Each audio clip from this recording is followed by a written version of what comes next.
Como siempre, muchísimas gracias a todos y a todas por estar aquí, los compañeros hoy, por apoyar con vuestra presencia también las actividades del Museo de Cuenca. Es muy importante para nosotros. ¿Me veis todos? Bueno, ¿cómo ¿me veis ahí al fondo? Bueno, por apoyar las actividades del Museo de Cuenca.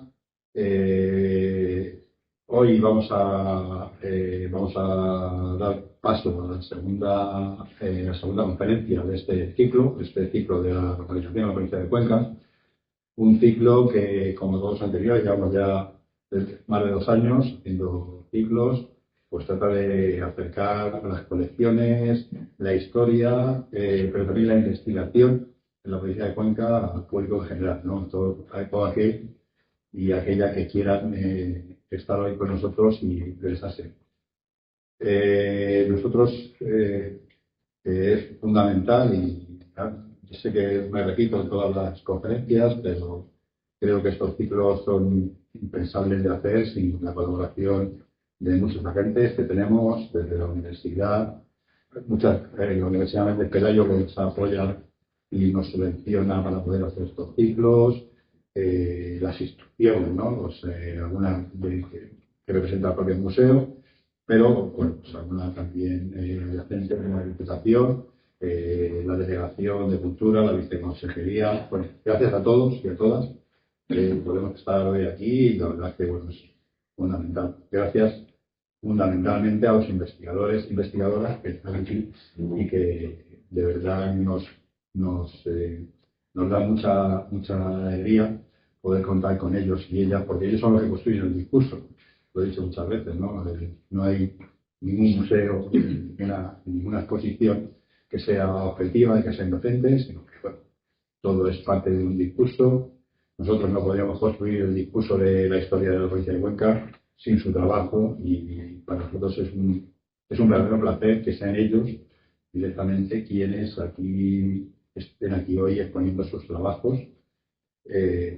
Todo lo que hacemos aquí surge de la investigación, pero este ciclo especialmente está dedicado a proyectos punteros en investigación y este es el mejor de los casos, ¿no? Esta conferencia que hoy vamos a recibir se llama La construcción romana, elementos decorativos mamóreos en época romana en la provincia de Cuenca. Bueno, pues hemos visto aquí las vías, hemos visto las ciudades, pero bueno, y eso también se construye con pequeños avances en la investigación, con pequeñas aportaciones sobre cosas que no son los grandes monumentos, ni los grandes procesos, sino que son pues pequeñas aportaciones al mundo de la construcción, que luego no son tan pequeñas como veréis, ¿no? El mundo de la construcción, como sabéis, en la época romana, bueno, los romanos fueron pioneros, yo creo que fueron pioneros y es una de sus características fundamentales. La construcción romana, todo el mundo la conocemos y la vemos y sabemos que es una de las características esenciales de esa cultura, cómo fueron capaces de difundir su cultura a través de las construcciones, a través de los sistemas constructivos, y uno de ellos fundamental para la construcción son los elementos decorativos. Elementos decorativos que, como nos contará hoy Javier, pues son elementos decorativos que transmiten romanización, transmiten un sentido y son una causa de explicar a la gente o intentar concebir una cultura, un nuevo orden a partir de todos los elementos que tenemos, ¿no? Hoy nos acompaña, bueno, nos ilustra más que nos acompaña Javier Atienza, a quien le agradezco especialmente. La verdad es que para mí es un placer en estos ciclos poder presentar a gente que estáis trabajando aquí, que lleváis la investigación y que además nos permitís que nosotros podamos establecer estos diálogos en el museo, que yo creo que son bastante atractivos, ¿no? Javier Atienza es licenciado en Historia, es máster en técnicas avanzadas de investigación histórica, es doctor en arqueología clásica de la Universidad Rovira de Virgil, trabaja como arqueólogo profesional, que le ha llevado a realizar decenas de intervenciones en buena parte de la geografía española y en Cuenca especialmente. Ahora mismo está es director científico de un proyecto de investigación arqueológica de investigación en el yacimiento de Segovia. Ha ejercido docencias formativas sobre talla y tabla de piedra y mármol en diferentes instituciones, y su campo de investigación se ha centrado en la explotación, uso, transformación de los materiales pétreos, así como sus aplicaciones decorativas. Ha presentado trabajos en multitud de congresos y entre capítulos de libros, artículos científicos, cuenta con más de medio centenar de publicaciones. Es miembro también de la Asociación Internacional para el Estudio de los Mármoles y otras piedras de la Antigüedad, así que creo que, bueno, eso ya solo de él. Parte de lo que os va a contar, que ya veis que es muy interesante. Muchas gracias por estar aquí y os dejo con muchas gracias. Muchísimas gracias, Miguel, por la invitación, por las palabras de presentación y gracias a todos ustedes por la asistencia. Me van a permitir que comience porque antes de comenzar muestre esta frase, que seguramente todos la conoceréis, la mayoría. Se le atribuye a Diocasio, que hay gente hay historiadores que dicen que no, que es suetonio. En cualquier caso, es lo de menos. Pero se le atribuye a Augusto, y Augusto decía: me encontré una loma hecha de ladrillo y os la dejo cubierta de mármol. Simplemente esa frase pone de relieve el prestigio que ya se le atribuía al material marmóreo en la época romana.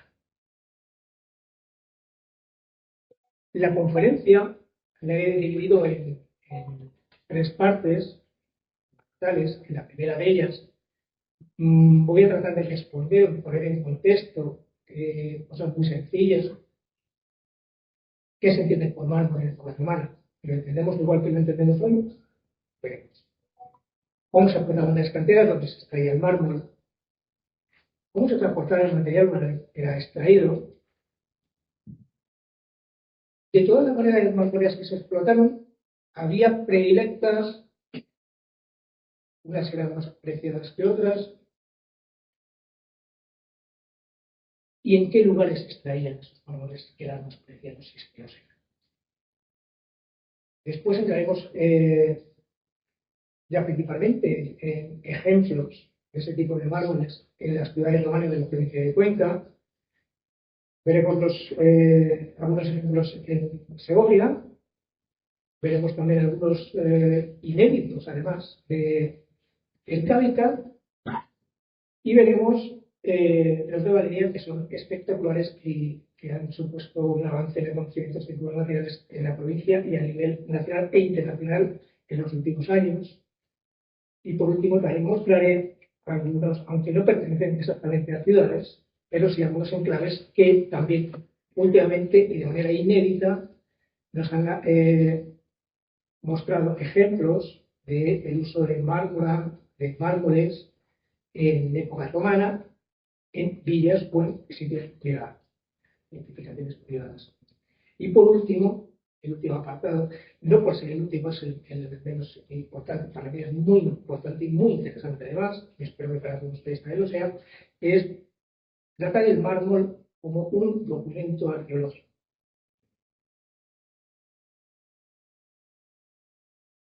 La primera pregunta, ¿qué es el mármol en época romana?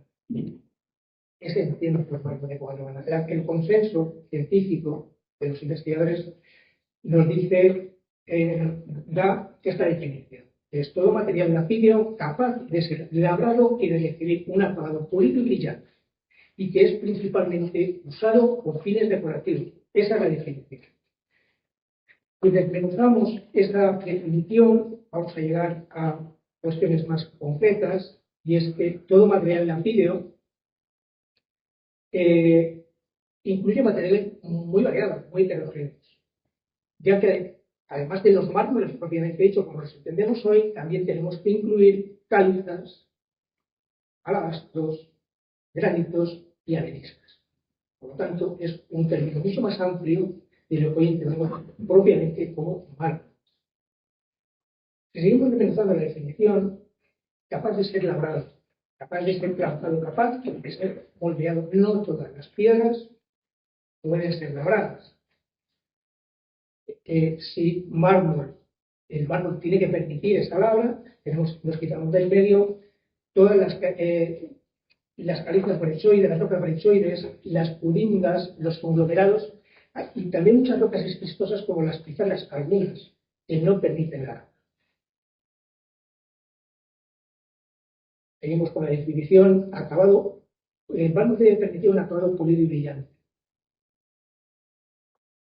También esa definición nos quita, nos excluye del conjunto una serie de rocas, porque para que esa roca pueda recibir un acabado pulido y brillante, necesita tener en su base, en su matriz, cristal.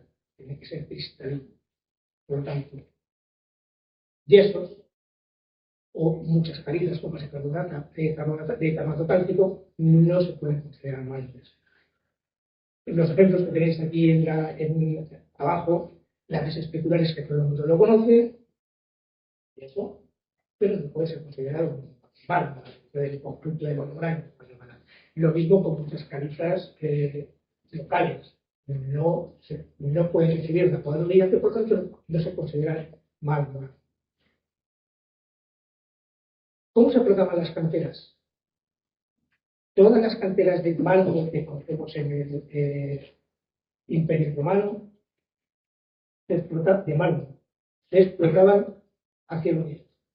Es verdad que hay otros tipos de materiales que se explotan mediante minería, pero las canteras de mármol conocidas hasta ahora, todas están hacia el abierto. Y hay dos posibilidades de explotar las canteras hacia el abierto: mediante un escalonamiento de frentes, si el frente es muy largo y lo permite, y si no, mediante la apertura de frentes contiguos unos junto a otros. El ejemplo que tenéis, ¿se ve, profesor? ¿Se ve?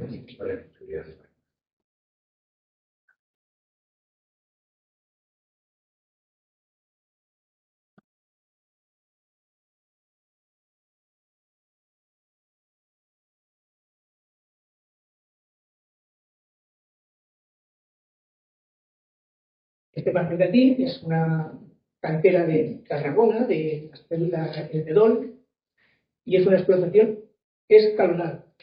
En época romana se explotó durante los siglos I al IV. El centro es una explotación también romana en Cartagena. De aquí se sacaron las piedras que construyeron el teatro y el anfiteatro. En cualquier caso, da igual la explotación, el tipo de explotación que se utilice, esto va a depender del banco que se quiera explotar.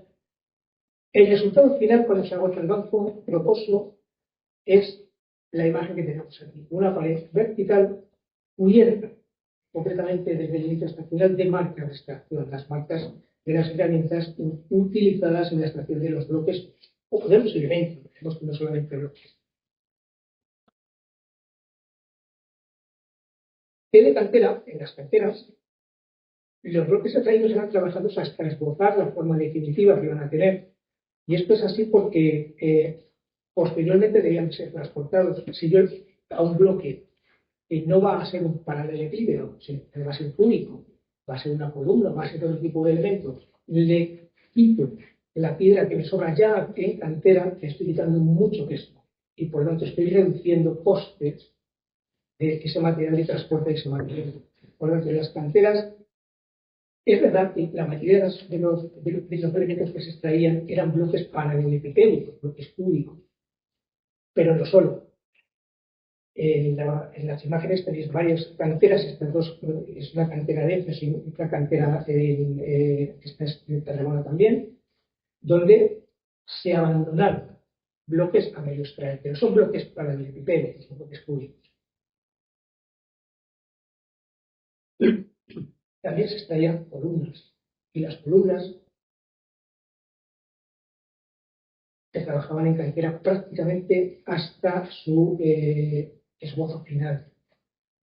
Estas canteras, una en Turquía, en Afión y otra en Éfeso, abandonaron las columnas extraídas en cantera. No sabemos por qué, posiblemente porque vieron algún defecto en los bloques, en las rocas, y no les convenía o no les compensaba transportarlos. En cualquier caso, quedaron abandonados ahí, pero si se fija la forma ya es prácticamente es una columna, a falta de labrar la base y los tapos y los topos, pero son cilíndricos completamente. Tiene otro ejemplo espectacular, de Cariscos en Grecia, donde las que también se abandonaron columnas. Estas columnas en concreto eran para el templo de Venus y Rómulo en Roma, y tienen 13 metros de altura. 13 son monolíticos. La madera es un mármol muy preciado, cipolino verde. O esta otra. Esta columna que está ahí partida y que está abandonada, iba a ser destinada al Panteón. Todo el mundo lo conoce, el Panteón de Roma. Esta era una de las columnas que se quedaba abandonada también porque seguramente encontraría una fisura o una grieta y no lo transportaba. Pero tiene 15 metros de longitud. 15 metros. Un monolítico no creo que es. Eso en cuanto a las columnas. Pero no son columnas. También bases y capiteles se esbozaban en canteras. Por la economía de coste y la economía de peso que se podía transportar. Los ejemplos que tenemos aquí, esto es un ejemplo de tronconexo, y este es un ejemplo de Luni, una cantera turca y una cantera itálica.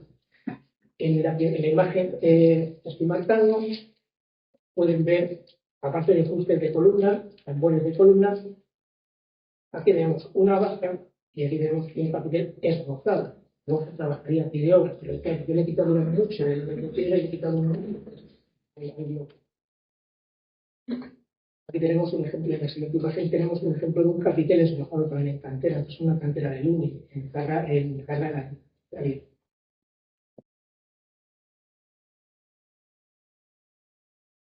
sarcófagos. Elaborados. Estaba de la forma cuasi definitiva. La talla última sí que iba o en obra o en el lugar del estudio. Porque dependía de los gustos del comitente. Él era el último que tenía la última palabra. En cualquier caso, se esbozaba, se daba la forma gruesa en cantera. Aquí tenemos, esto es una cantera griega de la iglesia de Publi. Tenemos aquí un sarcófago con su forma esbozada, incluso con la capa también. Puerta y esbozada. No se llega a transportar. Y la siguiente imagen es una imagen de las canteras de Asuán, en Egipto, donde no es un sarcófago en este caso, por ejemplo, es una bañera. Es una bañera para unas termas monumentales, es de granito rojo, seguramente serían unas termas imperiales. Y nunca llegó a ser transportada, pero la forma, incluso se comenzó con el vacío interno del vaso. Y también las esculturas, muchas de ellas, sobre todo de elementos preciados, se trabajaban en sus dimensiones y en sus formas generales en cantera. Estos dos ejemplos son de las canteras de Afrodisias, en Turquía. Una imagen de un Asclepio, una imagen de una cantera de Asclepio, que está esbozada. Nunca se lleva a transportar, pero se esbozó en cantera. Y aquí restos, también encontrados a pie de cantera, de las imágenes de musas.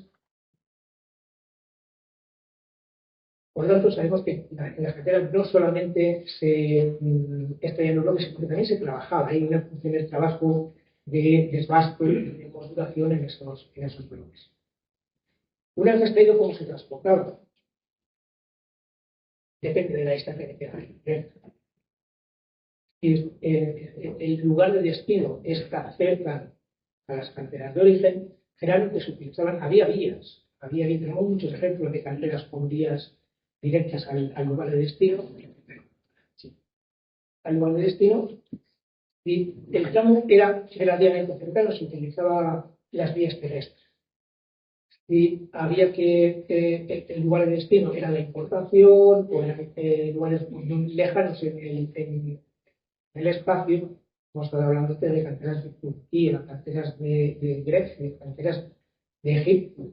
Ese material se transportaba siempre en barco, vía marítima.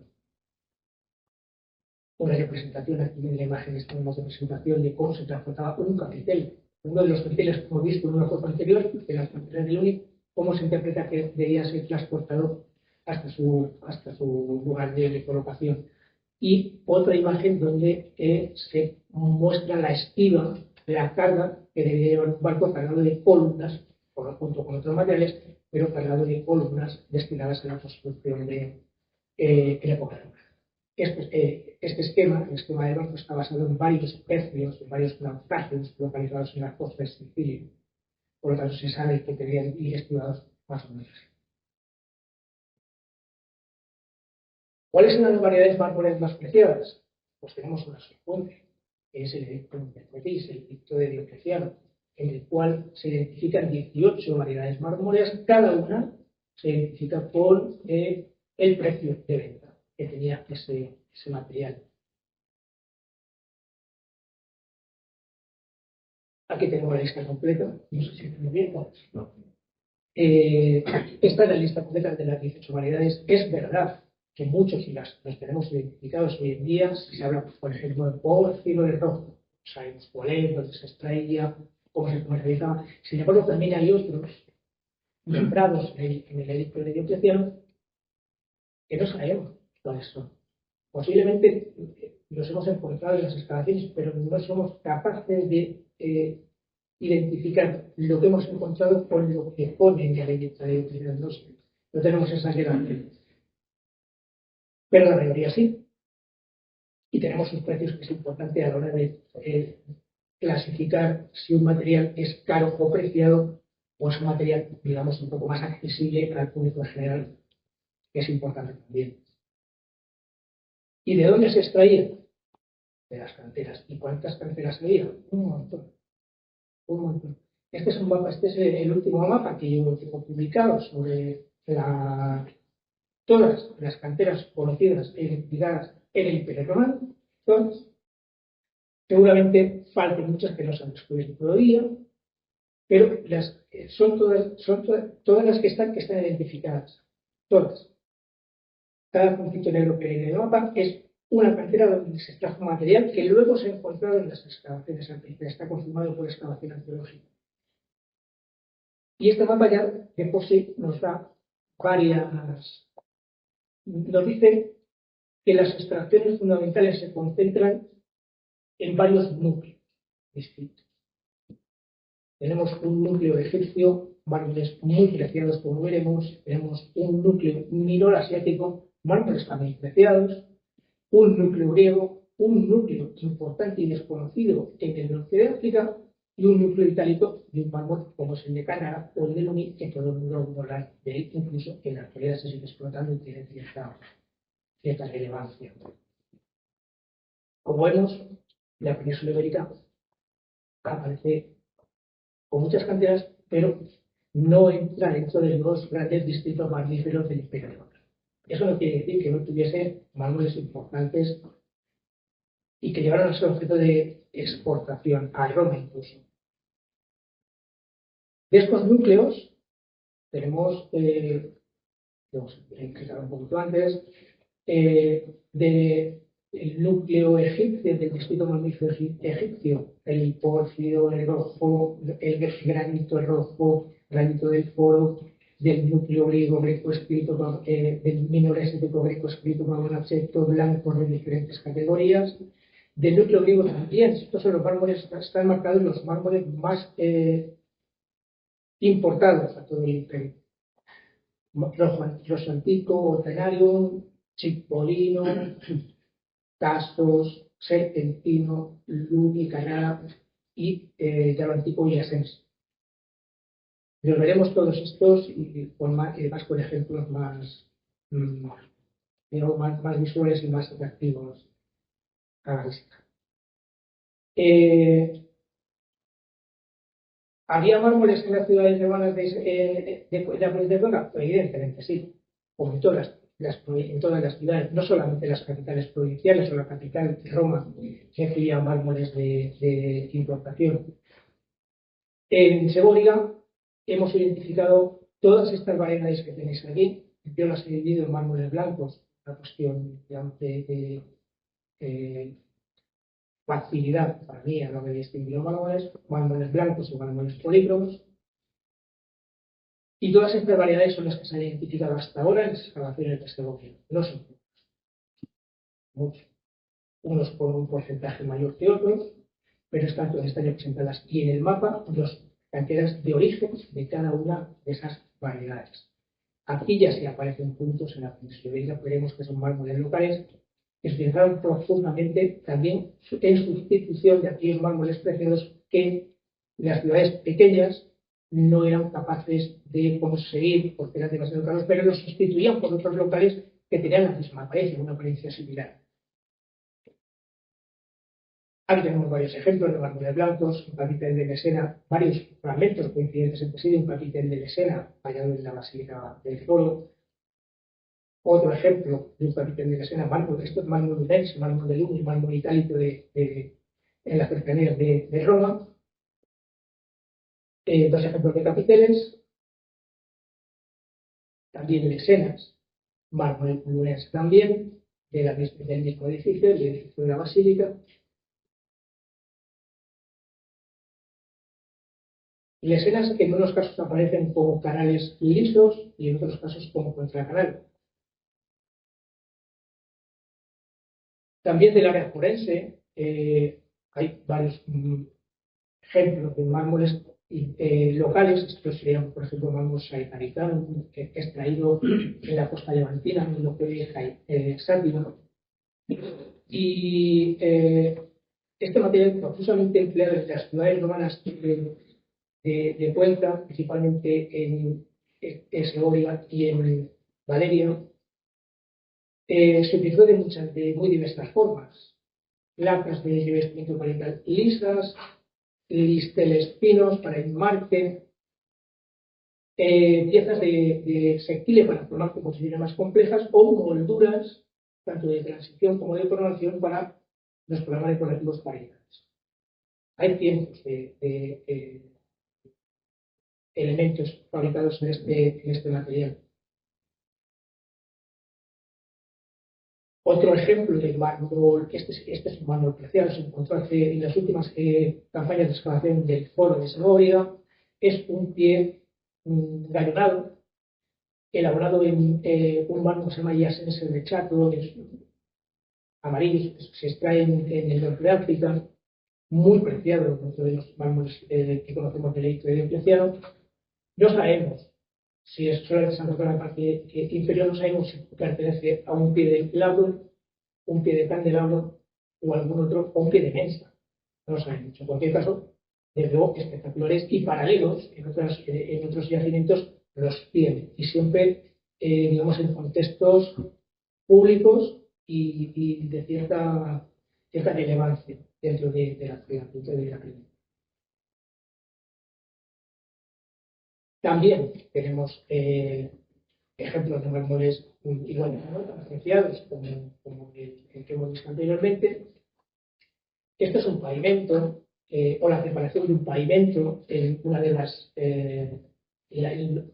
edificios también forenses de Segovia, concretamente de la Curia, donde unos al lado de otros han colocado fragmentos de mármoles. Algunos de ellos son muy preciados. Este, por ejemplo, se llama óxido de Pavón, ocipóntico, carísimo dentro de los precios de Benedicto, pero ahí lo tenemos un ejemplo. Cipolino marino, también citado en el Edicto y muy preciado, no tanto igual como el anterior. Este que tenemos aquí es un mármol hispano, se extrae en Tarragona, una de las canteras de Tarragona. Se llama Brocatello y es muy vistoso cuando se abre y cuando se pule, como pueden ver con esos tonos amarillos que contrastan con el fondo rojo oscuro y negro. Y también otra pieza local de mármol hispano es una caliza cristalizada que se extrae en Soria, en Espejón concretamente, y que constituye y yo creo que el único ejemplo de la utilización de esta caliza en un yacimiento que no fuese el núcleo de Cluny, el núcleo de esta ciudad. Es el ejemplo de utilización de esta piedra más meridional de la península ibérica. Pero ahí lo tenemos, está in situ y se encontró en las excavaciones de la Curia, como digo. Otro ejemplo también espectacular es el pavimento de una de las tabernas del Foro, de Pórtico Norte, que se encontró completamente enlosada de placas de un material, un mármol, que se denomina Porta Santa, carísimo, dentro de los mármoles citados en el edicto. Y el tercero o el cuarto es importante detrás de los pórtigos, por lo tanto es un material muy exclusivo en este sentido, pero tenemos una taberna completamente enlosada y los elementos originales en Segovia. Tenemos un ejemplo también muy interesante en el foro, es una pequeña edícula a los pies de la Basílica Forense. Tienes la ubicación, una foto de detalle.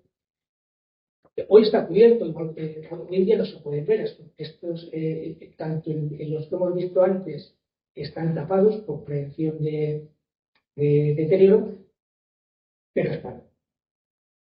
Las imágenes de esta edícula es como se encuentran hoy en día, está tapada, está cubierta con una capa de piedra para evitar la acción de hielos y lluvias y demás, pero aquí hay una foto antigua de este los aspectos.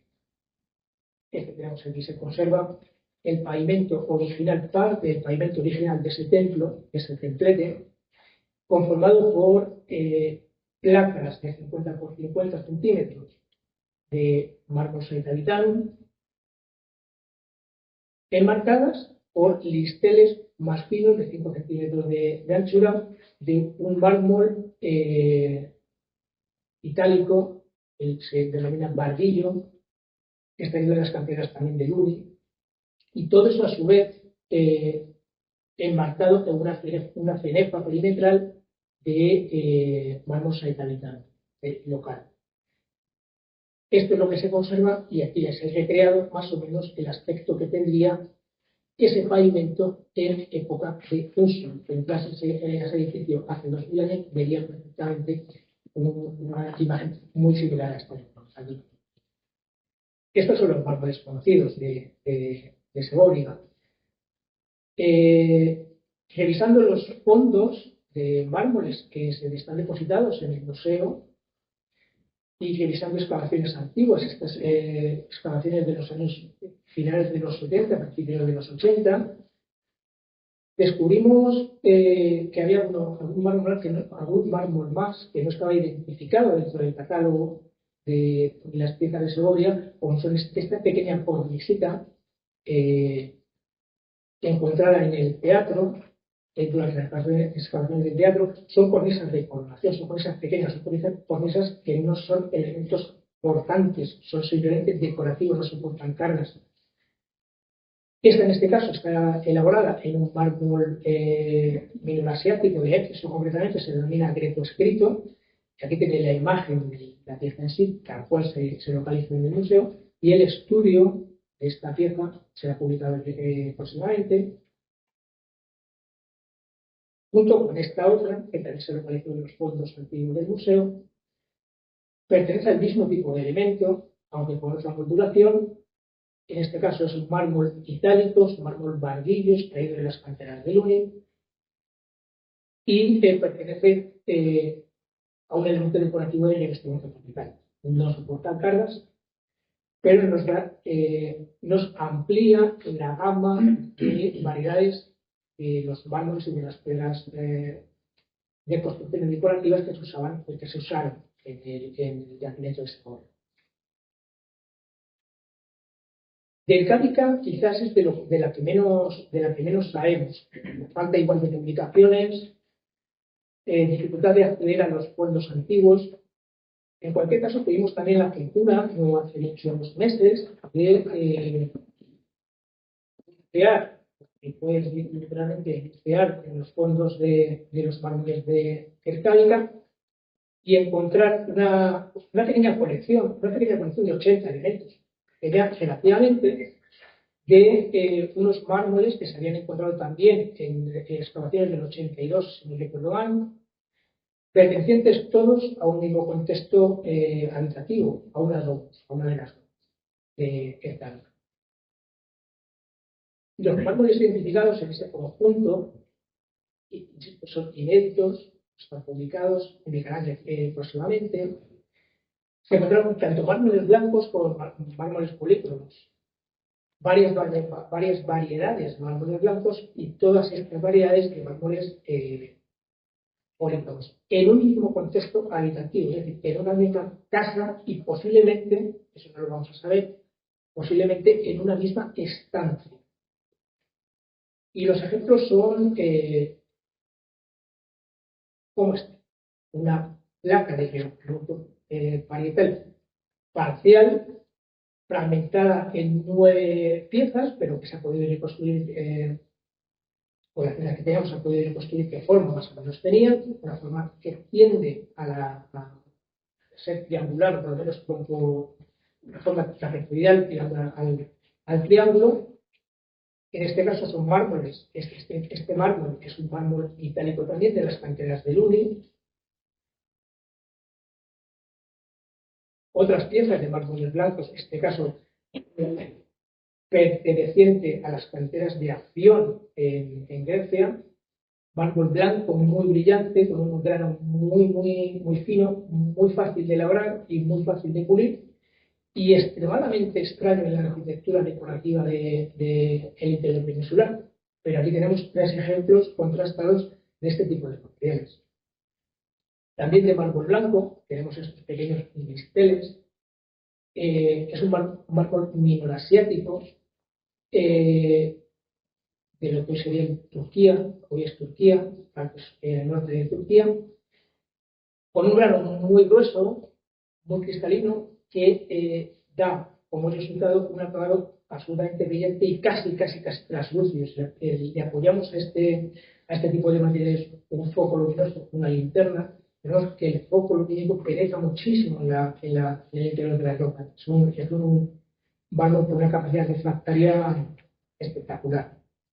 Estas piezas, no sé si se aprecia en la imagen, tienen un espesor muy fino, ¿no? En algunos casos no llegan al centímetro. Y es porque había que. Este mármol, citado también en el edicto de Diocleciano, está dentro de las 10 variedades más caras del Imperio Romano conocidas. Por lo tanto, de cada uno de los bloques que se traían de la cantera, había que ¿cómo se dice? Había que utilizar lo máximo posible.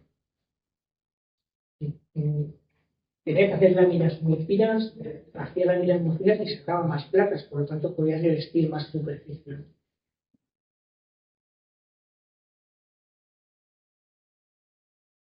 También del mismo conjunto de calca posee este pequeño listel de llano antiguo, un mármol extraído en el norte de África, citado también entre las variedades del edicto como entre los 5 más caros.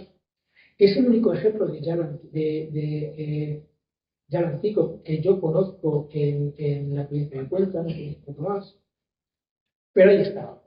Es también muy fino, si la imagen es una imagen frontal, pero el espesor no llega nunca a un centímetro, simplemente por economizar cuando se estrellan los bloques, traer la mayor cantidad posible de láminas. Y también un mármol muy conocido, muy usado en los programas decorativos de los siglos I al III, en ámbitos públicos como en ámbitos privados. Este tipo de mármol es un mármol griego, extraído en las canteras de Cabo Pénano. En este caso son listeles también muy finos, con esta apariencia roja intensa. Estas canteras, como en el ejemplo que vamos a ver después, tienen la particularidad de son canteras que las fuentes nos dicen que son de propiedad imperial, es decir, de la misma manera que muchos de los mármoles que hemos visto hasta ahora, un comitente privado, un privatus, puede explotarlas si tiene los medios y la capacidad económica necesaria. En el caso de este material, como el que vamos a ver después, no es así. Pertenecen a la casa imperial y las concesiones de explotación se hacen son muy severas. Los privados prácticamente no pueden acceder a ellas a no ser que se encuentre en un ámbito muy cercano al poder o que el comitente tenga lazos de cualquier tipo con la casa imperial, entonces sí pueda acceder a ellos. O hay una tercera opción que sea un regalo, un presente que el emperador o su representación hace a una determinada ciudad.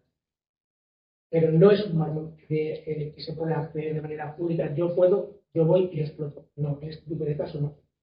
Y en este mucho menos. El Pórfido rojo es el más preciado de los que aparecen en el edicto. Es, además, con diferencia. Este tipo de mármoles está vetado al gesto de los comitentes. Era simplemente el emperador el que concedía: tú vas a tener este material o no lo vas a tener. En el caso de la colección, este conjunto que hemos encontrado de calidad, pues aparecen estos tipos de materiales. Tanto, insisto, el contexto en el que tuvo que desarrollarse la decoración de esta vivienda, de esta estancia, por desde luego no era normal. Tenía que ser una persona de un linaje o de una ascendencia bastante prominente dentro de la sociedad de esa época. Si no, era imposible conseguir este tipo de materiales. Lo mismo sucede con este tipo con el siguiente ejemplo. Esto es un mármol menor-asiático, se denomina faunachetto o sinádico, y son piedras de propiedad imperial, como exactamente igual por la misma retórica que hemos visto antes. No se puede acceder a este material si no tienes el permiso expreso del emperador de la casa imperial. Y aquí tenemos, en Excel tenemos varias láminas, algunas las hemos podido reconstruir parcialmente, de revestimiento variedad. Sí, es verdad que son muy finas, pero que decoraron esos paramentos de ese estancia.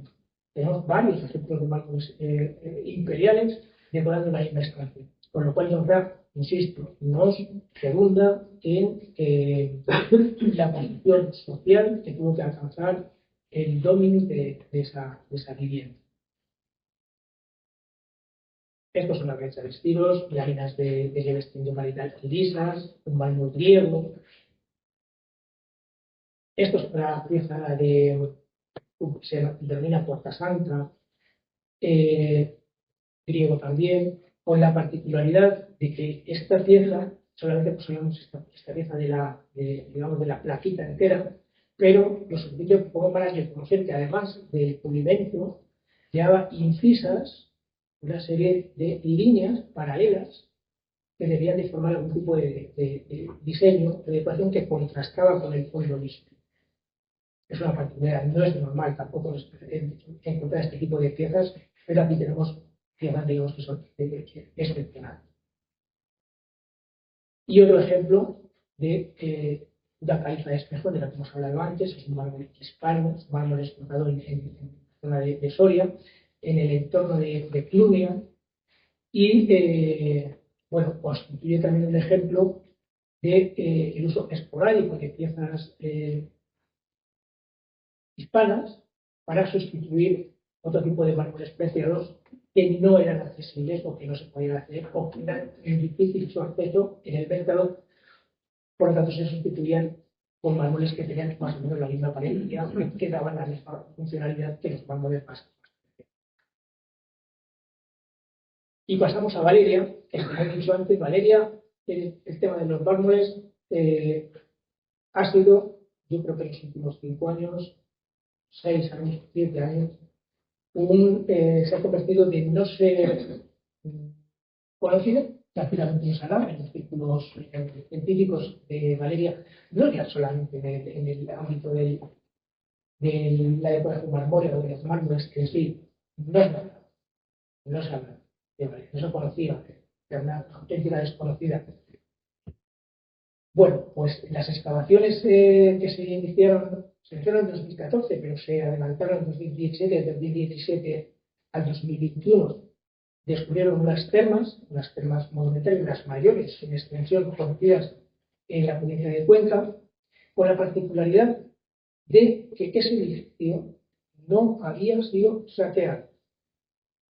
Estuvo en funcionamiento 300 años, 350, 3 siglos y medio.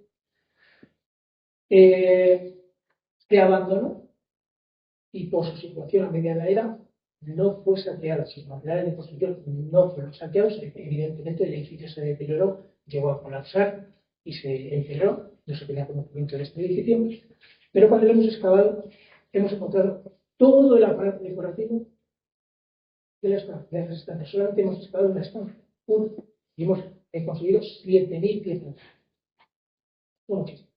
El conjunto más, porque yo no conozco otro en una sola estancia arrojar 7.000 piezas.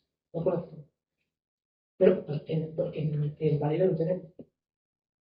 Y lo tenemos con todas estas variedades que tenéis aquí, tanto de mármoles blancos como de mármoles polígonos. En el mapa podéis ver que su procedencia tiene dos focos principales. Generalmente griegos y minerasiáticos por un lado, no hay mármoles egipcios, no hay mármoles africanos, y luego una preponderancia, en el caso de los mármoles blancos, de procedencia hispana, mármoles lusitanos y mármoles de la Galia.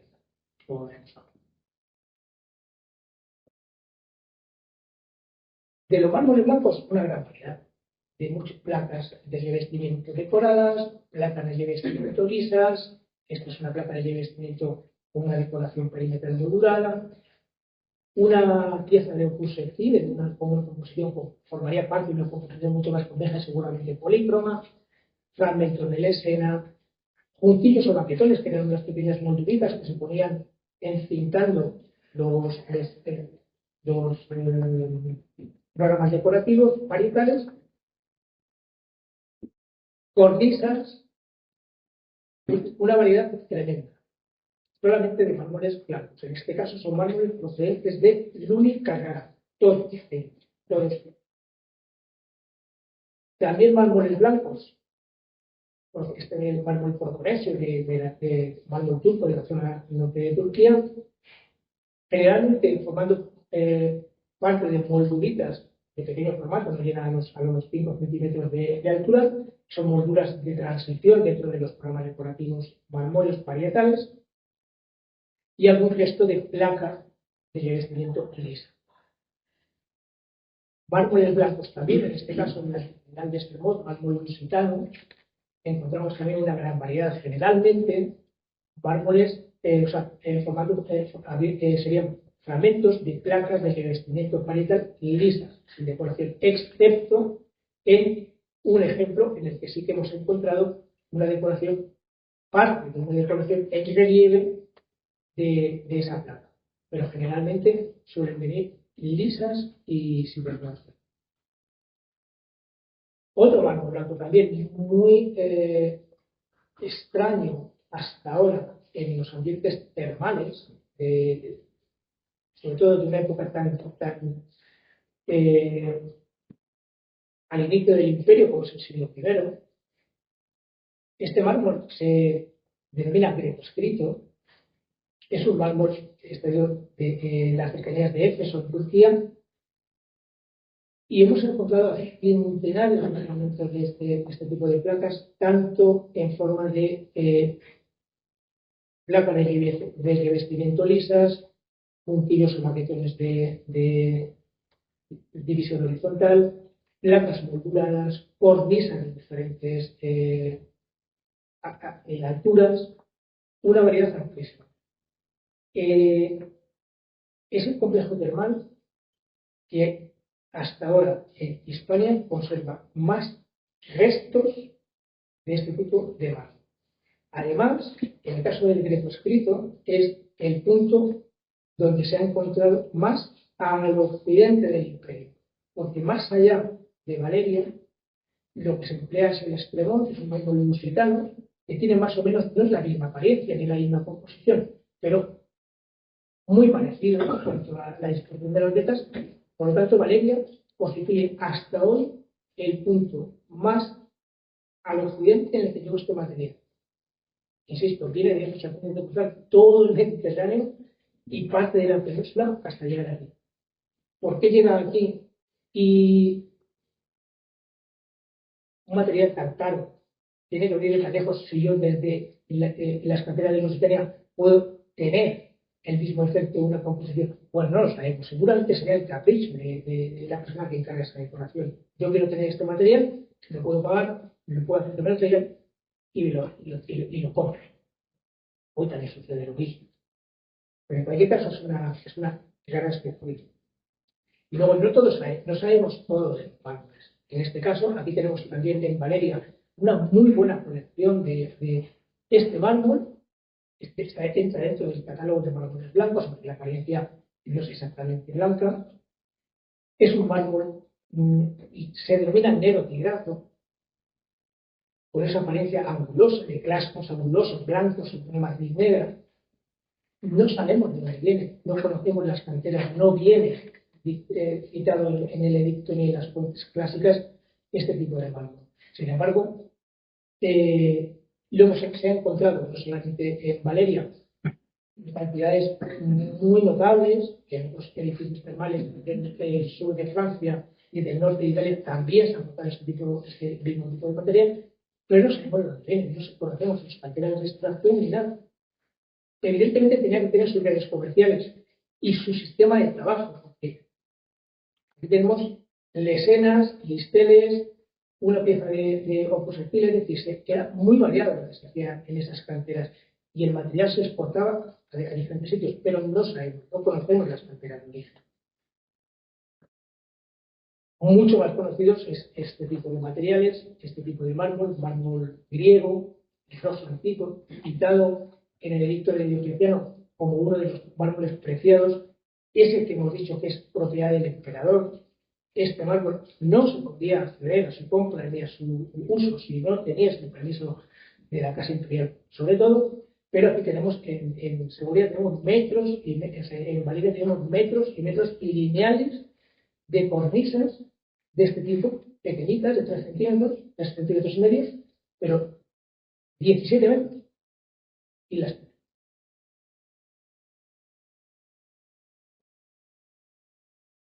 también muy llamativo, ese mármol griego, este de Caristos, el de Caristos, se denomina verde antico, viene citado también en el edicto de Diocleciano, no está dentro de los más preciados, pero la característica de este material es que no se empieza a importar en el siglo I. Se empieza a importar a Roma, llega en época adrianea, en el siglo II, a principios del siglo II. Su primera utilización conocida es en Villa Adriana, en la villa del emperador Adriano, y por lo tanto al resto de regiones llegará mucho después. Pero aquí lo tenemos. ¿Qué nos indica la presencia de este material en un edificio? Que sabemos que empieza a funcionar 100 años antes, y es que la decoración de ese edificio cambia. Lo que nosotros hemos encontrado es la última decoración que tuvo ese edificio, pero seguramente que no tuvo la misma durante 300 años, 150 años. Se fueron añadiendo variedades mármoles y empezaban a usarse en la capital, y como se empiezan a usar en la capital, yo la quiero tener en mi edificio y añado este tipo de materiales, seguramente quitando otros que no son. Pero en este caso sí que tenemos una muy buena colección de este tipo de este mármol verde, muy llamativo, con los azules, o este otro también de origen griego, brecha coralina, extraído en la isla de Estilos, que, bueno, se emplea sobre todo en contextos termales, en forma de láminas o de placas de revestimiento, siempre sin decorar, siempre no admite una escultura o una molduración de su superficie muy exhaustiva por los cristales por los que está compuesto, pero sí que es verdad que de manera puntual para acentuar una determinada zona del revestimiento marmóreo o para darle cierta distinción a una sala con respecto a la otra, sí que se ha identificado ese tipo de material en determinados contextos. En Valeria tenemos este tipo de materiales siempre con unas franjas de 10 o 12 centímetros que se colocarían a media altura en la pared y que dividirían el programa decorativo en dos partes, una inferior y otra superior. Muy numeroso es el mármol, ya lo hemos citado antes, mármol saitavitano, que es un mármol hispano extraído en las canteras de Saitavis, de la actual Sátiva. Y a Valeria llegó en cantidades pues, muy grandes. Digamos que es el material material marmóreo más numeroso que hemos recogido en Valeria. ¿En forma de qué? Vale, todo tipo, desde placas lisas, placas con modulación, cornisas de transición de formato medio, cornisas de transición de formato mediano, cornisas de coronación grandes, en fin, una variedad muy, muy grande. Y es un material bueno, con diferencia es el más numeroso dentro de la decoración marmórea de la extrema de Valeria. O esta otra cornisa de grandes dimensiones, que elaborada también en mármol saitavitano. También de un mármol local es este que vemos aquí, muy llamativo también cuando se pule, con un fondo muy oscuro, casi color vino, con rastros o con digamos, fósiles blancos, se extraen en la zona de Alforera, que pertenecía a la Lusitania, y con este material lo que se ha abierto el debate, o no el debate, es un hecho, nosotros lo hemos encontrado en un contexto arqueológico, en un contexto de estrato cerrado, y hemos encontrado este material en esa excavación y lo tenemos datado en el siglo I, pero no se tenía constancia de que este material extraído en las cercanías de Mérida hubiese salido más allá de los circuitos comerciales locales. Ninguna fuente habla de eso, no se había localizado, si se había localizado este material, no se había identificado como caliza de Alconera. El hecho de que no encontramos en Segovia, en Valeria, nos indica que hay que revisar las redes comerciales que conocemos de la ciudad. Igual, eran mucho más amplias de las que nos pensábamos. Este material llegó aquí y llegó seguramente no por capricho de nadie, llegó porque este material se comercializaba y podía elegir dentro de un catálogo quiero este material para mi beneficio y no estaba restringido a un ámbito cerrado o un ámbito cercano al lugar de extracción. Nosotros tenemos es verdad que no es el más poderoso, igual 50 o 60 fragmentos, pero que es suficientemente ilustrativo como para hacer pensar que las leyes comerciales que conocemos hay que darles, digamos, media vuelta, porque igual no lo conocemos todo de esas leyes comerciales, ni circuitos comerciales a nivel transprovincial, ni circuitos comerciales más reducidos a nivel local. Creo que en lo que respecta a los mármoles estamos viendo que es más complejo de lo que realmente hemos visto hasta ahora y hay que ponerlo de frente. Yo no me quería quedar solo en las ciudades, que conocemos las ciudades más conocidas de la provincia de Cuenca, y quería traer, sabemos que existen ejemplos, incluso in situ, de árboles decorativos que nosotros enclaves, muy conocidos de Loera, que conserva una composición relativamente compleja in situ, y que seguramente todos conocéis, pero seguro que este que estáis viendo la imagen no lo conocéis. O es difícil que conozcáis, no ha sido publicado todavía, será publicado próximamente. Se encontró durante unas obras de urgencia, un control arqueológico de urgencia, en el Cañabate, un pueblo de la provincia, pertenece a un complejo termal privado, una villa, por tanto es un valle, no son unas termas públicas, y cuando se estaba en extensión se vio que conservaba una superficie muy importante, notable, de pavimento original. Pavimento original, lo que se conserva lo podéis ver en la imagen, pero si nos acercamos un poquito más, vemos que está formado por octógonos entre en los cuales se colocan piezas más pequeñitas cuadradas. Es mármol blanco, extraído de las canteras de Extremont, este es portugués, y en base a los restos conservados in situ y a aquellos otros fragmentos que hemos podido recuperar, como las imágenes, estos fragmentos que estaban descontextualizados, pero que sabemos la composición que formaban de los restos que se conservan in situ. Sabemos que la apariencia de ese pavimento durante la época de uso tuvo que ser algo parecido a eso.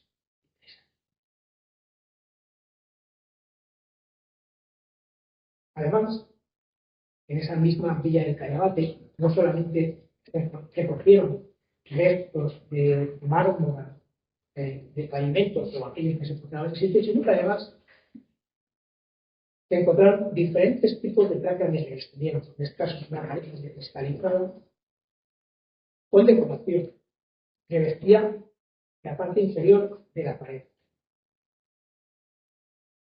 El estudio de estas piezas se realizó aquí en el museo. Se ha publicado recientemente el estudio de estas piezas.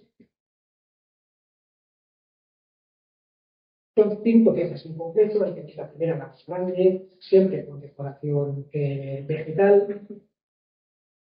Imagen de la pieza según el estado de conservación actual y el estudio de su decoración. La segunda pieza es exactamente igual, con el mismo tipo de decoración, el estado actual y el estudio que se hizo sobre esa pieza específica. La tercera pieza es exactamente igual. Y esas 3 primeras piezas formaban parte de una misma. Hay que ver ustedes la composición de la primera pieza, de la segunda y de la tercera. Habrían formado parte de una misma losa decorada. En este sentido no se ha encontrado en la excavación, pero es un ejemplo tardío del uso de mármol de decorativos en ambientes termales privados. La cuarta pieza es esta que tienen aquí, ya la decoración cambia, es una decoración con una estrella de 8 puntas formada mediante los ángeles secantes, muy llamativa también.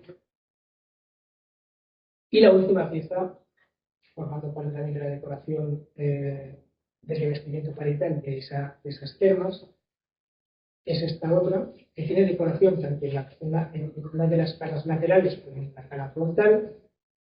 El aspecto que tiene la pieza cuando se estudió es este de aquí, en la izquierda, y en la parte derecha el estudio de la pieza según se hizo aquí en el museo. Y la última parte de la conferencia, para mí muy desconocida, pero muy importante también, se está ahora empezando a conocer, los materiales mármoles no solamente se tienen que estudiar o mirar desde el prisma del valor intrínseco que tiene el material así, que lo tiene, sino que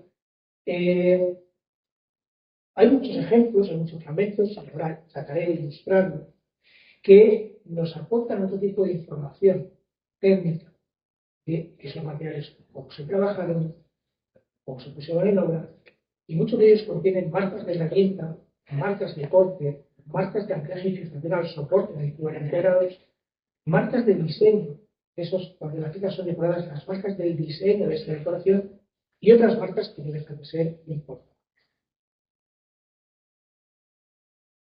Las marcas de herramienta, las más numerosas son las de los pinceles, todo el mundo conoce un pincel, y las marcas que dejan en la superficie de cualquier material rocoso, en este caso de mármola son cornisas de Valeria, pues esos surcos contiguos, muy juntos, muy tenues, de poca profundidad, de poco recorrido también, y unos al lado de otros, muy juntos, formando estas imágenes de aquí.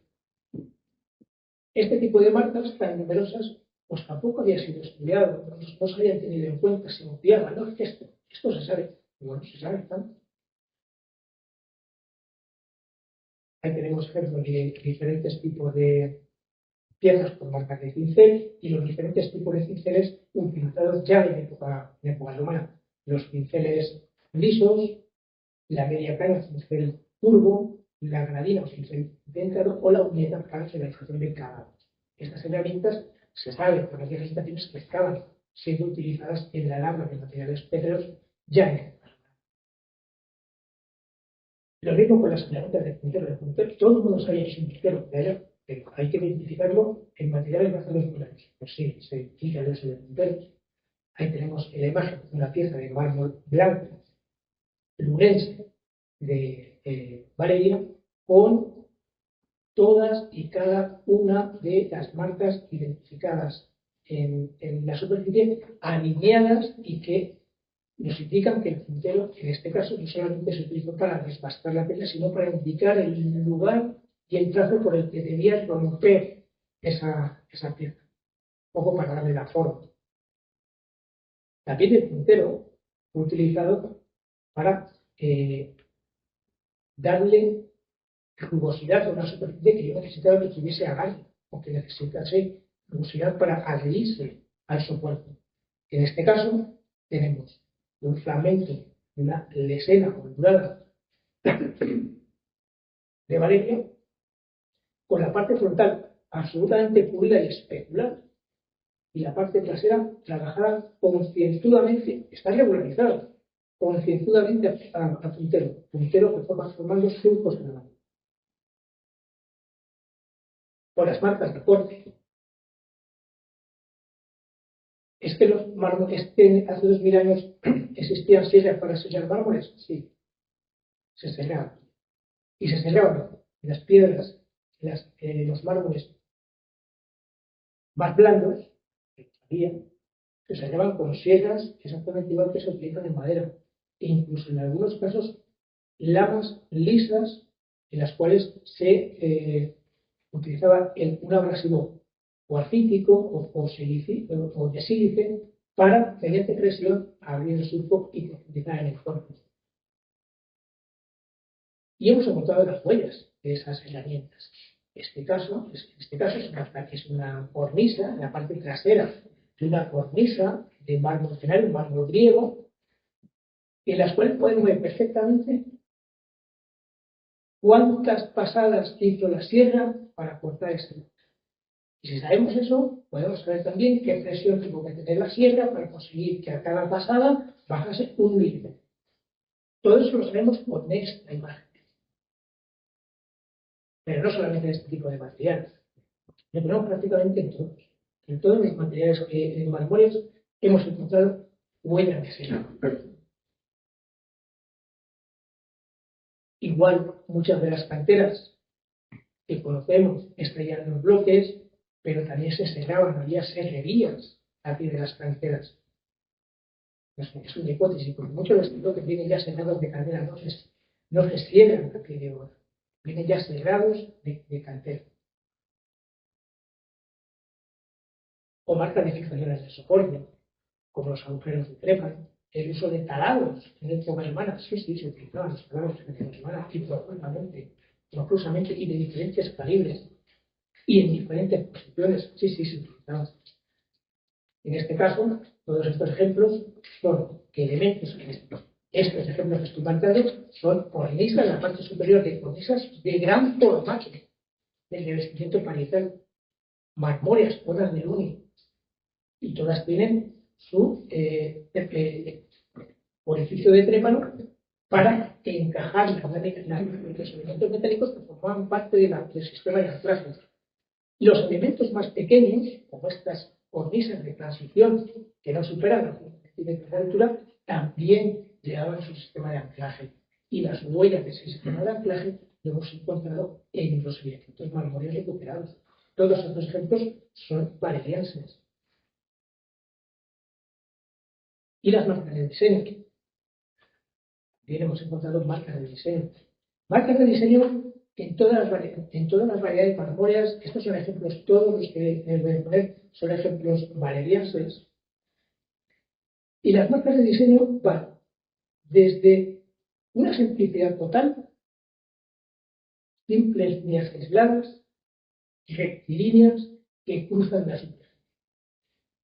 A este lado de la pieza tal cual se ve, y en esta columna marcado la posición de ese trazo. Muy sencillo, un trazo rectilíneo, pero trazado para algo. Ese trazo está hecho, es proceso para algo. No sabemos para qué. La actividad que tiene, no lo sabemos. Pensamos que es el diseño, pero ahí está. Aquí exactamente igual. Si aquí ya teníamos trazos en pisos horizontales, en otros ejemplos los encontramos verticales, también aislados, u oblicuos, como en este caso, insisto, aislados. Pero también pueden aparecer asociados varios trazos, bien rectilíneos de manera paralela entre ellos, o bien formando o cruzándose entre ellos. No sabemos tampoco la finalidad, pero esos trazos están y tenían una finalidad. La cosa se va complicando. Tenemos trazos aislados, curvos. Está en mitad de una cara. Ahí los tenemos.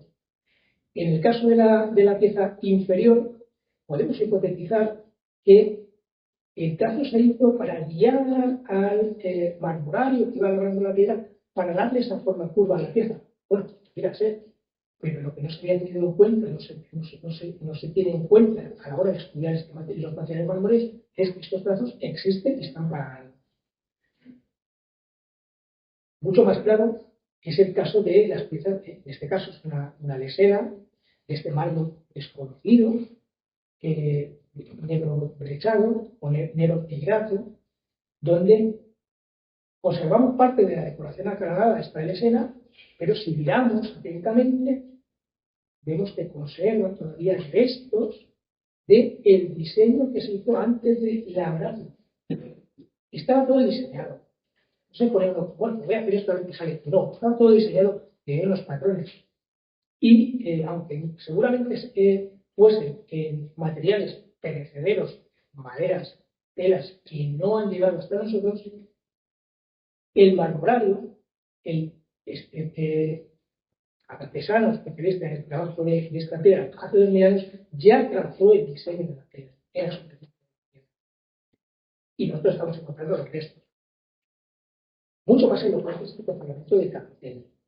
Este es un capitel también de Lesena, Barcos Gaitano, hispano, de la zona de la costa levantina, donde a la hora de trazar estas hojas de acanto se labraron y se conserva en la superficie los trazos incisos que se hicieron antes de proceder a su labor, marcando las nervaduras o marcando direcciones que eran necesarias para el operario que estaba trabajando este cincel.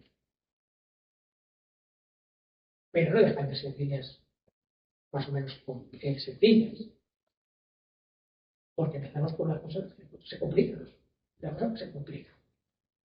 Otras piezas presentan una combinación de piezas con flechas, con cruces, unos diseños que no sabemos para qué eran, pero son diseños más complejos.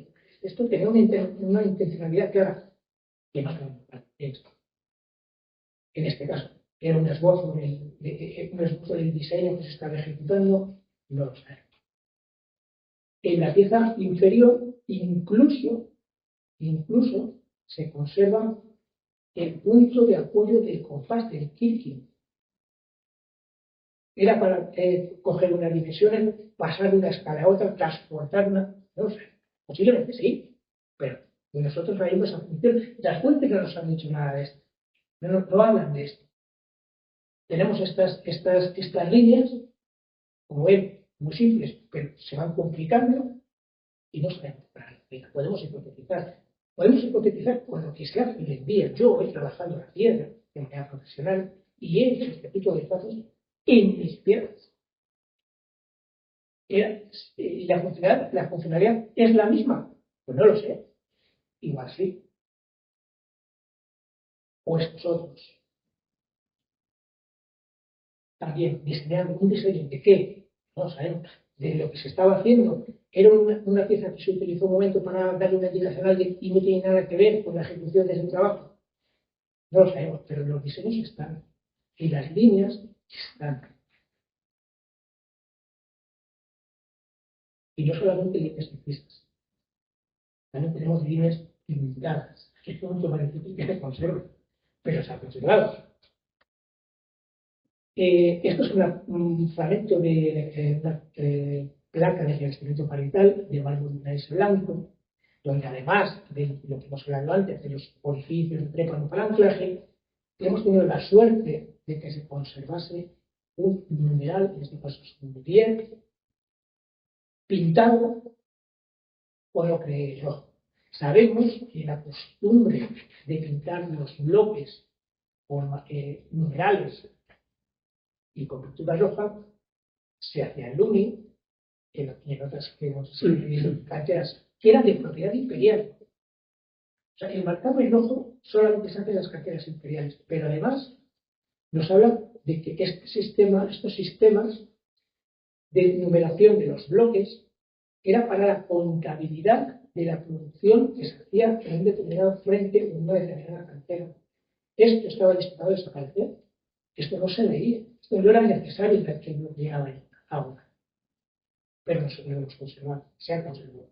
Y nos da información. Información que es necesaria. Y creo que es importante tenerlo en cuenta por lo que hemos dicho de el mármol como documento arqueológico, no solamente como un material vistoso, no solamente como un material precioso, bonito, sino también como un documento que hay que saber y aprender a leer, porque es como si fuese un libro. Pero hay que aprender el lenguaje, hay que aprender cuál es el código que tiene. Y es lo que estamos haciendo. Pues, muchas gracias por su atención y por su atención.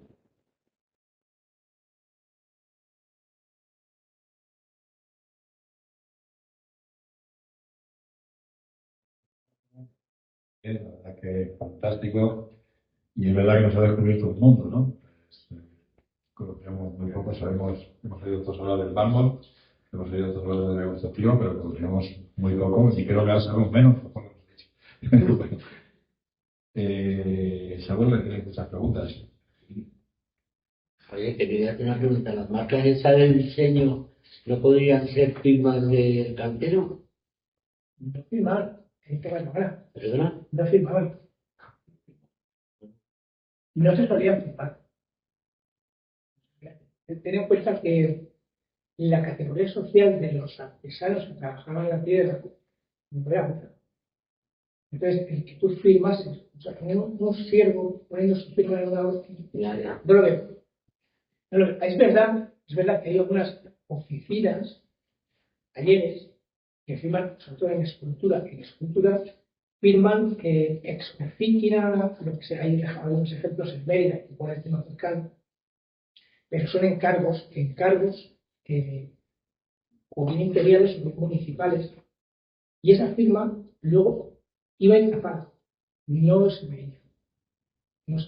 Y luego, vale, vamos a suponer que quisiera formar parte de una firma salarial. Un trato muy limitado. Yo no lo veo, no veo inscripciones, veo más bien indicaciones de algo. Yo estoy trabajando estoy trabajando la piedra, intento hacer un diseño el que sea. Y a mí me han dado unos planos, y tenemos aquí un arquitecto que me puede ilustrar. Yo tengo que pasar, me dan unos planos a una escala, yo tengo que pasar esa escala a escala real. Tengo que hacer una serie de cálculos, tengo que hacer una serie de cosas. Yo más bien veo que son indicaciones para ese tipo de cosas. Pasar de una escala a otra un determinado diseño.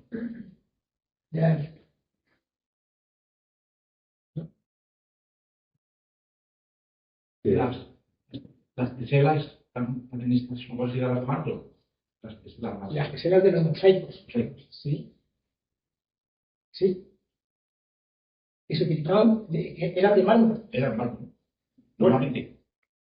Bueno, o pastelito. Claro. Ojalá, depende de los colores. Sí. Pero muchas sí, la mayoría sí. Bueno, sí, la mayoría, ¿no? ¿Qué diseño quiero hacer en el museo? ¿Qué tonalidad quiero conseguir? Es un mosaico geométrico, es un mosaico bícromo, polícromo, con una composición geométrica, con una composición filtrada. ¿Cómo es ese mosaico? Yo puedo utilizar teselas de cerámica, tranquilamente. O puedo utilizar teselas de vidrio con una lámina de oro, porque necesito esa tonalidad en ese momento. Que se utilizaban, el mármol se utilizaba como elemento para fabricar teselas, indudablemente, pero no solo. ¿No? Y además, el mármol muchas veces en combinación con otros materiales.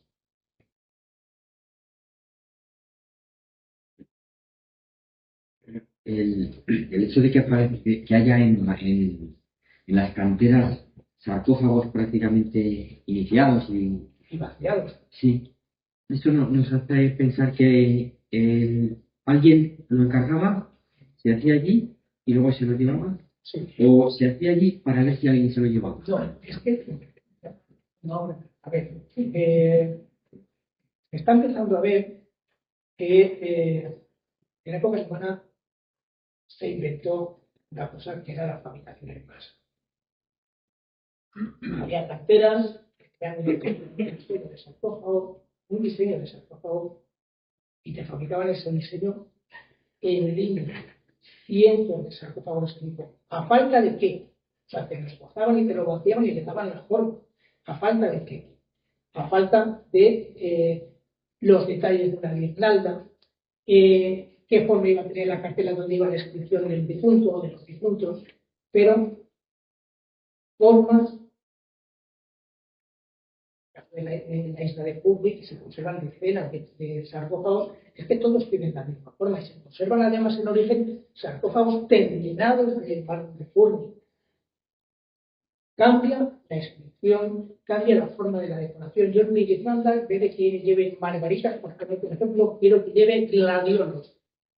Talla y la talla en obra, o sea, la talla ya una vez en origen, o sea, origen no en destino, hace la decoración a gusto del comitente, a gusto del tecnicario, pero la forma que van a llevar la guirnalda, la forma general de ese sarcófago, se hace en cantera y se hace en serie.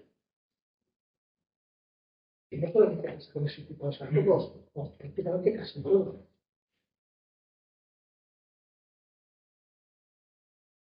En definitiva, creo que se trabajaba mucho más en serie en las cosas. Eso de la fabricación en serie de las cosas, hace 2000 años, para las columnas, para los sarcófagos, para los capiteles, sí. Incluso hay fabricación en serie de escultura decorativa, de pequeño formato. Digamos, una serie de souvenir. Y hay canteras especializadas en eso. Afrodisias, las canteras de Afrodisias, varias letras de ese género. Estatuas que son exactamente las mismas en las que puedes encontrar en el norte de África, en el sur de la Galia, en la propia Roma, exactamente iguales. Además, marcadas con pantón, están hechas con pantón.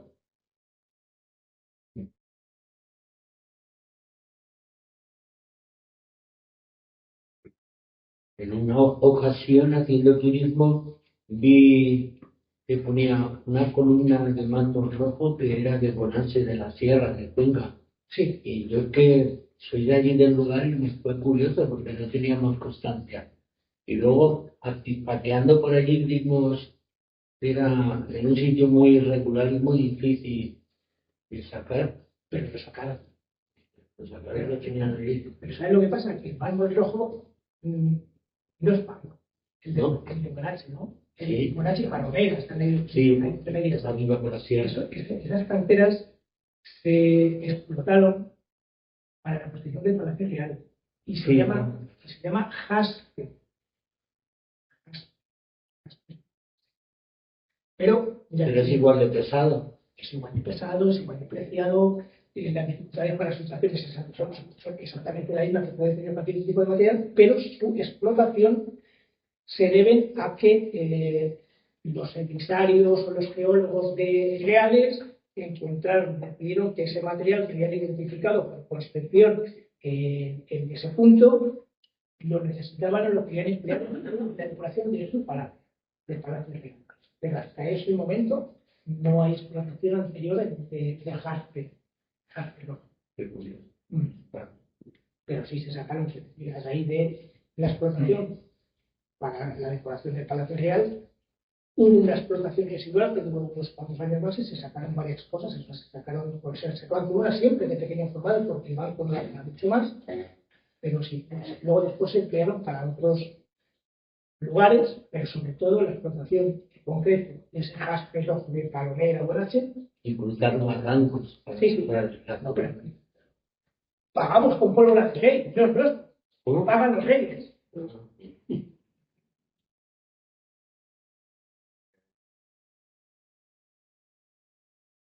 Bueno, me gusta colaborar también, colaborar, pero me gustaría que nos contaras si sabes, no sé, la forma de trabajar. A mí me cuesta muchísimo pensar que un material tan preciado, tan caro, tan escaso, en algunos casos que no tendríamos que pensar, fuera trabajado por personas de tipo servil, por ejemplo, que no sean profesionales, que no sean, bueno, los profesionales son, claro, no te digo los profesionales, claro, que no tienen esa, no sé, esa valía o ese conocimiento, ¿no?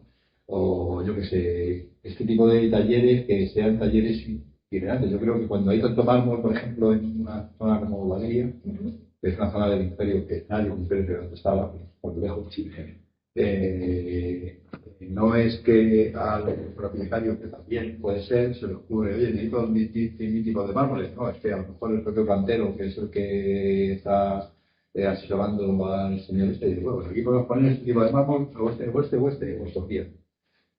No sé si sabéis, si tenéis algún tipo de explicación o de conocimiento sobre la forma de trabajar, ¿no?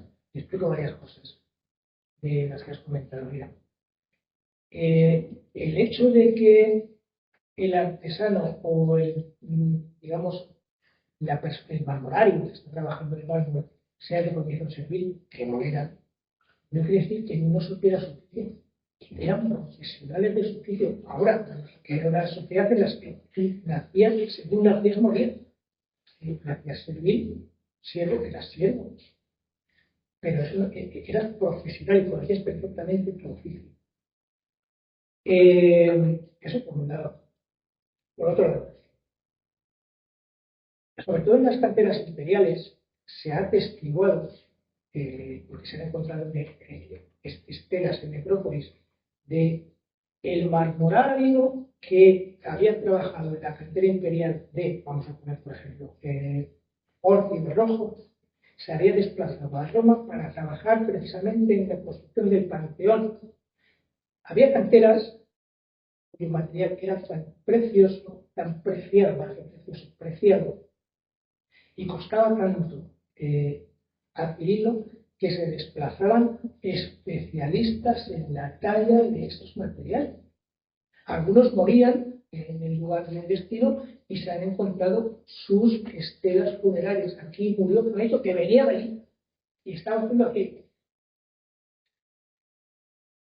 En el caso de los mármoles y en el caso de Valeria, en concreto en este caso, nosotros estamos completamente seguros de que algunos de estos mármoles estuvieron trabajados por especialistas en este tipo de mármol. Porque aquí no se ha visto, pero hay mucha diferencia entre piezas que hemos encontrado exactamente las mismas, piezas de decoración parcial, con modulación superior. El mismo material, una pieza absolutamente labrada, inmaculada, precisa, perfecta, y la que tienes al lado, mal diseñada, con las molduras muy poco marcadas, es una burda indicación de lo que tienes al lado. Eso que nos lleva a pensar. Me lleva a pensar que por el material se desplazaban especialistas. Ahora, esos especialistas eran itinerantes, no se quedaban. Yo te enseño cómo se labra esto y tú te quedas. Yo me voy ahí. Tú te quedas. Si has aprendido bien, lo harás bien, y si has aprendido mal, lo harás mal, y si has aprendido regular, como es en este caso, lo harás regular, pero no vas a llegar al nivel técnico. Empiezas con un nivel técnico que han tenido que ser hechas por especialistas. Sí, pero los talleres de trabajo en cada una de las ciudades son talleres locales. Son talleres itinerantes locales. Itinerantes. Se instalan en el puesto de trabajo durante el inicio de la hora o durante el tiempo que el comitente haya estipulado. Yo quiero que este taller, estos especialistas enseñen a mi gente durante 3 meses. Yo puedo pagar 3 meses. Y esos 3 meses dependen de la pericia de los aprendices. Pero acababan aquí y se iban a otro sitio, porque su mármol no estaba solamente en Valeria, estaba en Valeria, estaba en Segovia, estaba en Pamplona, estaba en Teruel, estaba en varios sitios.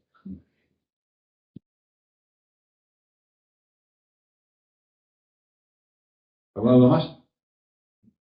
¿No? Bueno, pues volviéndote a dar las gracias y felicitándote por el maravilloso trabajo. La verdad es que a mí me parece muy interesante este tipo de conocimientos y sacarlos a la luz y que podamos verlos. Así que muchísimas gracias. Al resto os espero en la próxima conferencia del ciclo. Creo que estamos hoy día 9, creo que es el día 23 y es sobre monumentos funerarios en Segovia. Para la Nada más, muchas gracias otra vez y espero veros por aquí.